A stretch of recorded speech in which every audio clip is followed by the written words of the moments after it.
Okay, we got some very strong winds. It's a severe thunderstorm warning. See the trees, trash cans were flying all over the fence.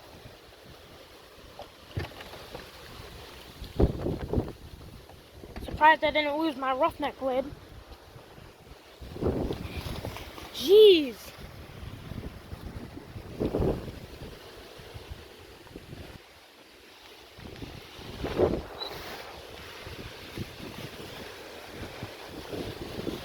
And some footage of a strong storm.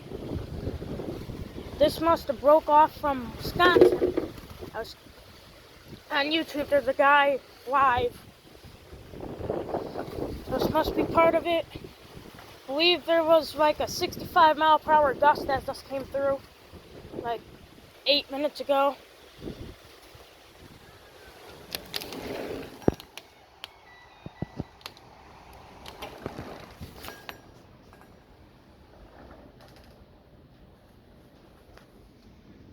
Just lost power.